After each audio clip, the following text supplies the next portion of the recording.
We are seeing in our nation that the number of women engaged in the employment are increasing constantly, and being a woman provide a glory to become a mother.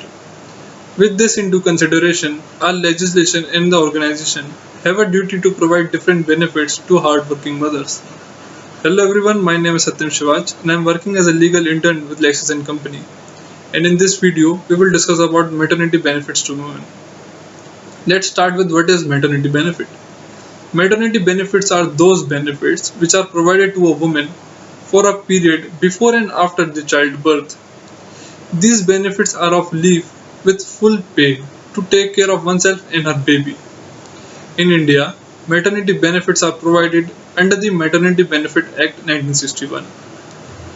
This act regulates employment of women in certain establishments for a certain period before and after the childbirth and also provides for maternity and other benefits. Before starting with the benefits, let's first see the applicability of this act. According to Section 2 of this Act, which provides that every factory, mine or plantation, including those of government, any establishment engaged in the exhibition of equestrian, acrobatic and other performance, irrespective of the number of employees, and every shop or establishment wherein 10 or more people have employed in the last 12 months. Now let's talk about the benefit of the in this act. The Maternity Benefit Act is a piece of social legislation which was enacted to promote the welfare of working women. It prohibits the working of pregnant women for a specified period before and after the delivery. And to avail this benefit under this act, a woman must be a working woman and an employee in an establishment for a period of not less than 80 days in the last 12 months. The time of maternity leaves in which the female worker is qualified is 26 weeks. According to Section 5 Clause 1 of this Act, which provides that every woman shall be entitled to and her employer shall be liable for the payment of maternity benefit at the rate of the average daily wage in her actual absence immediately preceding and including the date of her delivery.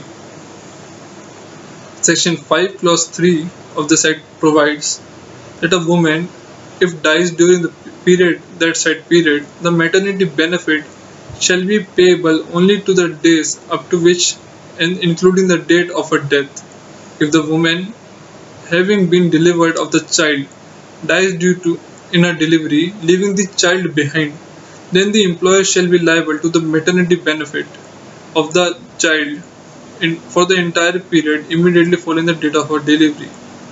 But if the child also dies during the said period, then for the day up to and including the day of the death of the child, the employer is liable to pay.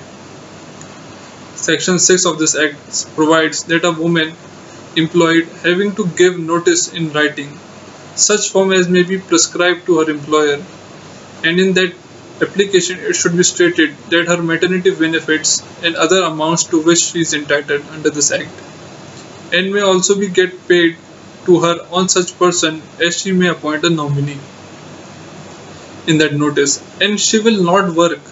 It should also be mentioned that she should not work in any other establishment during the period when she received maternity benefits.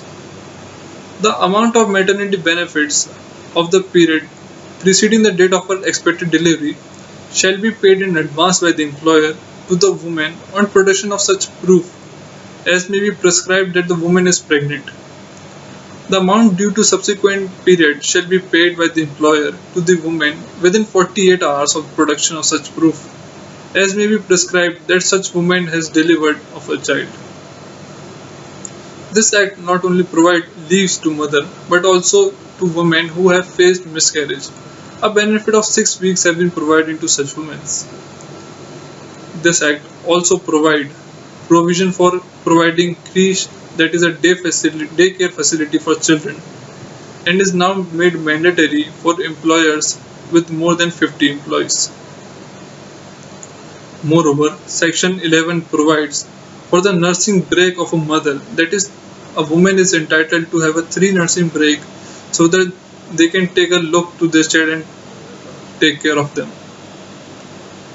This act strictly provides provisions for neither the removal nor deduction of any wages while the maternity benefits has been availed. These all are the benefits which are provided under the Maternity Benefit Act. But after reading a recent article which stated that after 6 months of exclusive breastfeeding was difficult as 38% of the mother returned to work after 3 months of delivery and more than 60% within the 6th month of delivery. Moreover, that study in that article also said that only 37% of the sampled population reported taking their child to work regularly or often, of which 59% of were working from their home. It was also found that the local creches which were run by the government were not equipped to admit children which were under 12 years of age, 12 months of age, and mostly preferred child who are over 2 years. The main question is that even after having a world leading maternity laws, what is compelling our nation's working women to go their workplace without their child or not availing the facility which has been provided by this act? This is all for today's video. Thank you for watching.